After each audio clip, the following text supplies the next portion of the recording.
A Seattle dad is selling his comic book collection in an act of sacrifice. 53-year-old Al Sanders is selling his comic book collection in order to pay for his daughter's college tuition.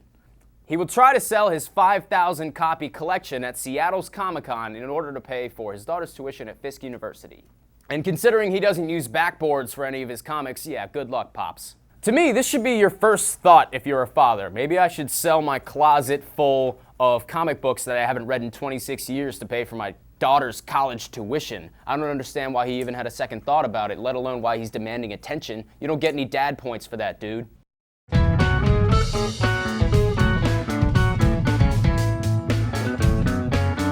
10-year-old Toxie Andrews had no one out of the 21 invited show up to his birthday party. When his mother took to Facebook to vent, some state troopers saw it and took action. The state troopers bought Andrew cookie cake, video games, and even played basketball with him. Both Andrews and his mother were deeply grateful for the state troopers and their kindness.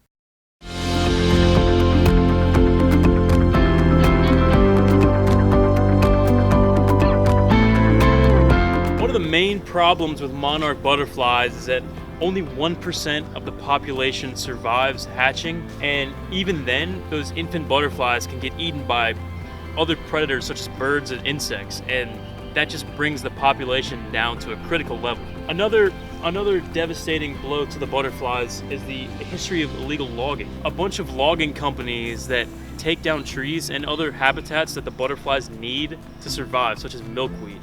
And by taking their habitat down, they have to migrate to another patch of trees and milkweed, and then the cycle keeps repeating itself, and eventually the butterflies have nowhere to turn to. These are ways we're going to save the monarch butterflies. The first step is to help save the native grasslands, mostly in the Midwest. Most of the grasslands have been converted to farms and crops, depleting the monarch butterfly's natural habitat. And so by replanting natural plants such as milkweed, it will increase the monarch population. The second step is to support the Highway Habitat Center. It's a group coalition of people around the United States that plant native grasses and milkweed on the sides of highways to give the monarchs a native home. The third step is to plant milkweed. Milkweed is the only plant that the butterflies use to get food, which is called nectar, and they also lay their eggs on the milkweed. And the final step is join the NWF affiliate efforts in your state. This is a coalition of people to help save the monarchs from their depleting population around the world.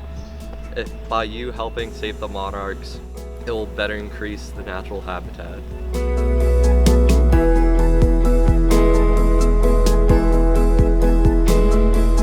So this is pretty simple. Just basically the life cycle of the monarch butterfly. So within 3 to 5 days, the eggs will be, born, and then they'll hatch into larvae between 9 and 14 days.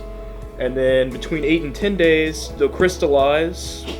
And then within 20 to 32 days, they'll become monarch adults, and they'll live their life, and then the next generation will start. And that is the monarch life cycle.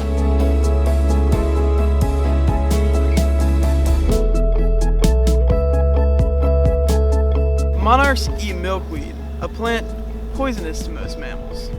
Monarchs have 4 legs and 12 fake ones. Monarchs' wings beat 320 to 700 times a minute. Butterflies can see spectrums of UV light that humans cannot see.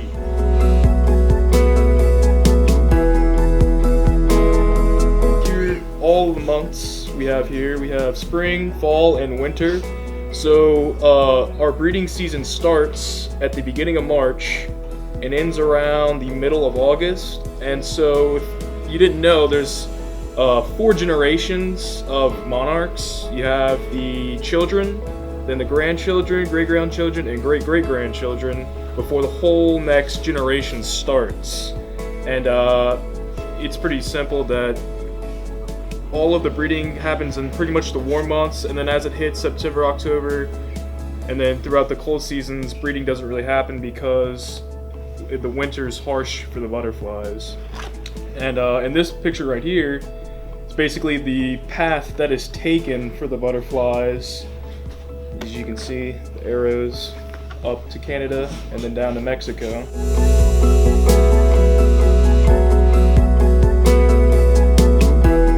Alright, so we got a board game here, Chase, and as you can see, the start location, which would be in Canada, you're playing as a butterfly. And so you're trying to go through all these challenges. You got a risky path here, but your final destination is Mexico, because that's where the butterflies finally end up.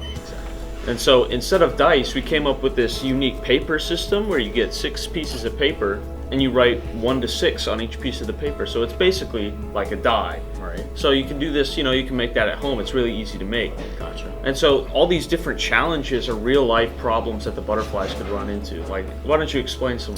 Well, right here we got a mating zone, and after they mate, the parents die and the new generation will continue on. We had this cool mechanic here where you could skip like almost half the board, but it's a real risk to take because if you roll under a 5, you're gonna lose a turn and move back.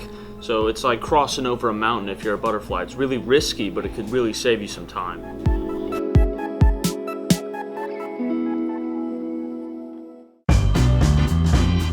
We have just littered the ground with orange peels 10 feet from the trash can. To test. So now we're going to wait and see if anyone's an upstanding citizen and picks it up. Oh, okay, these are upstanding citizens. We got Mark Larson and Kangas and Fecky, I believe. Oh, he stepped right on him. Kicked him. He stepped on him. 2 peels worth of oranges and some orange Gatorade. And I'll walk right over them. Here come Chase and Patrick coming back. There's even more trash from the last time they were there. And nothing. With seniors, it appears to be Jared Simino, Dill, Oliver, Chris Coyne, Mason Abear, Joe. They're all like, holy crap, look at all these orange peels. They're like, should we pick them up? Nah, man. Walking right over them. They just look at him. They look at them. They're looking at them, man. But they're not picking them up. That's a shame. It's such a mess. This child is now. Okay, we got a winner here. Looks like she's gonna pick him up. Oh no, she's coming out. Brother Ray. Oh no. Oh no.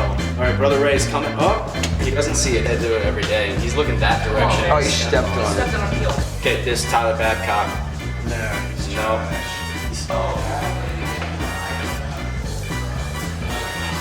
Coach Small. Teacher.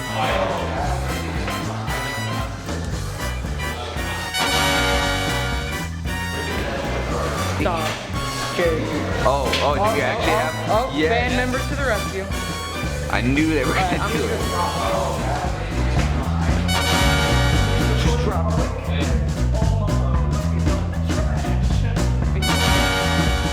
it. Nope, they see the trash. He's looking down at the trash and he's like, look at this. Oh, he walks right over it. We've now put a dollar bill underneath the bag of Cheetos. See if a good Samaritan will walk by. Yeah, this brother. Oh, you. No. Doesn't notice this. Nope. Nothing. Brother Ray, please pick it up. Look, he sees trash. Good job.